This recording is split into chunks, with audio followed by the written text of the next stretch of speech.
Everyone, welcome back friends. मैंने अपने इस वीडियो में बताया था कि मैं मेरी डेली क्लीनिंग रूटीन क्या है और उसी से रिलेटेड मेरा आज का वीडियो है, जिसमें मैं बताने वाली हूँ कि कुछ टिप्स एंड ट्रिक्स को अपना के हम अपने घर को हमेशा डीक्लटर्ड और ऑर्गेनाइज रख सकते हैं। फ्रेंड्स, मुझे ना शुरू से गॉड गिफ्टेड था कि मुझे बहुत ही ज़्यादा पंक्चुअल, बहुत ही ज़्यादा ऑर्गेनाइज लाइफ स्टाइल पसंद थी और मैं शुरू से ऐसे ही जीती आती थी। हमेशा टाइम टेबल बना के रखना, हर चीज़ को ऑर्गेनाइज करके रखना। तो उन्हीं में से कुछ टिप्स हैं जो मैं आज आपको बताने वाली हूँ।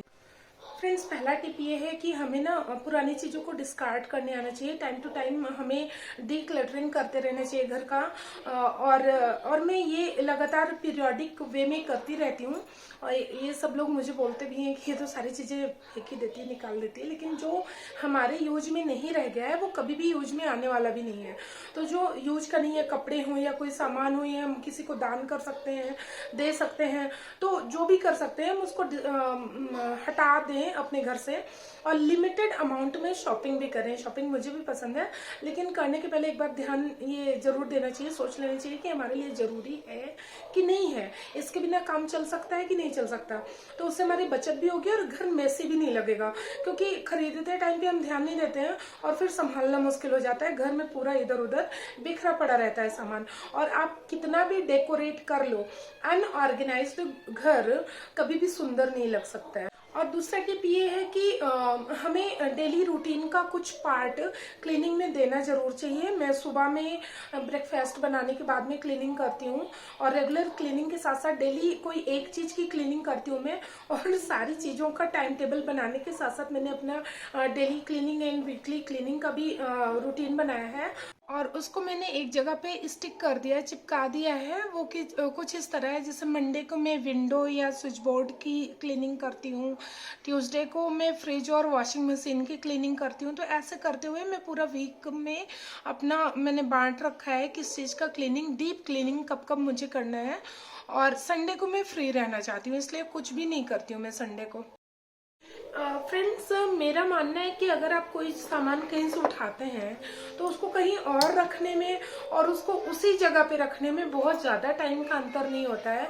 तो आप जहाँ से सामान उठाएं वहीं पे रखें, और इससे आप देखेंगे कि आपके घर में ना फालतू का इधर उधर सामान पड़ा भी नहीं रहेगा।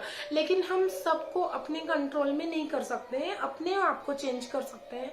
तो इसलिए मैं क्या करती हूँ कि जहाँ भी जो चीज़ें पड़ी दिखती है, मुझे बिखरी दिखती हैं, उनको उनकी जगह पे यथास्थान रखते चलती हूँ। और हाँ, अपने बच्चों को शुरू से इस बात की ट्रेनिंग देनी चाहिए कि घर को कैसे साफ सुथरा और ऑर्गेनाइज्ड रखना है।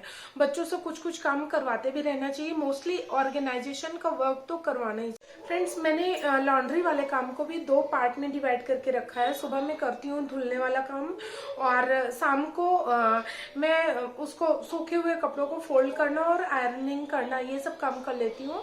तो मुझे प्रेस करना बिल्कुल भी नहीं पसंद है, मैं आपको बता दूं, लेकिन मैं करीब 10 मिनट तक उसको देती हूँ, आयरन करने में टाइम देती हूँ। और उस टाइम पे मैं कोई गाना सुनते रहती हूँ या फिर किसी से बात कर लेती हूँ, तो मेरा काम भी हो जाता है और ऊब भी नहीं लगती है।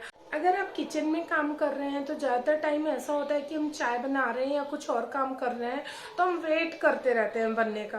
तो मैं क्या करती हूँ कि उस टाइम पे जब तक मैं काम हो रहा है, कोई चीज़ बॉईल हो रही है, पक रही है, तो उस टाइम पे मैं कोई रैक या कोई सामान, काउंटर टॉप तो मैं हमेशा ही क्लीन करते रहती हूँ। तो ये सब चीज़ें करते रहती हूँ, और उसकी वजह से होता क्या है कि खाना बनते बनते मेरा किचन और भी ज़्यादा सुंदर हो जाए। अपने क्लोजेट को ऑर्गेनाइज्ड रखने के लिए कुछ कुछ बैग लिए हैं, जिसमें ये पॉलीथीन बैग्स मुझे बहुत अच्छे लगते हैं। इसमें ज़्यादातर सूट्स वगैरह रखे मैंने, और हल्की साड़ियाँ रखी हैं, और इससे कपड़े बिखरे हुए नहीं लगते हैं आपकी अलमारी में। और दूसरा होता है ये वाला बहुत ही ज़्यादा यूजफुल है। इसमें आप भारी साड़ियाँ रख सकते हैं, या फिर सीजन बीत चुका है तो उसके कपड़े सारे, ठंडी कपड़े या गर्मी कपड़े भर के आप बेड बॉक्स में रख सकते हैं। तो इससे क्या होता है ना कि चीज़ें बिखरी हुई नहीं रहती हैं और बहुत ही ज़्यादा ऑर्गेनाइज्ड लगती हैं। और इसमें ना आगे से ट्रांसपेरेंट है कि जो चीज़ें रखी हुई हैं वो दिखेंगी भी। लेगिंग्स वगैरह हैं, उसको मैं इस तरह की एक बास्केट में रखती हूँ, जिससे अपीयर होते रहता है कि कौन सी लेगिंग कहाँ पे है। तो इसलिए कुछ भी निकालना होता है तो बहुत ही आसान सा हो जाता है मेरे लिए। हस्बैंड की क्लोजेट को ऑर्गेनाइज रखने के लिए मैंने कुछ इस तरह का ऑर्गेनाइजर लिया है, जिसमें बाहर से ही पता चलता है कि कौन सी शर्ट या टी शर्ट किस नंबर पे है, कहाँ पे है। और सबसे मेन होता है आपका बेड। इसको उठने के तुरंत बाद अगर आप ठीक कर लेते हो तो ये मुश्किल से 1 मिनट का टाइम लेता है, लेकिन जब भी आप काम करके वापस रूम में जाओगे तो आपको बहुत अच्छी सी फीलिंग देगा। तो फ्रेंड्स, मेरे टिप्स एंड ट्रिक्स आपको कैसे लगे? अगर पसंद आए हो तो ज़रूर लाइक करिएगा। मैं कोई विशेषज्ञ तो नहीं हूँ, लेकिन मैंने कोशिश की है अपना पॉइंट ऑफ व्यू रखने के लिए कि कैसे मैं अपने घर को ऑर्गेनाइज रखती हूँ बच्चों के साथ में। तो मेरे वीडियो को ज़रूर लाइक करिए और नए हो तो सब्सक्राइब करने मत भूलिए। नेक्स्ट वीडियो में फिर मिलते हैं, तब तक के लिए बाय।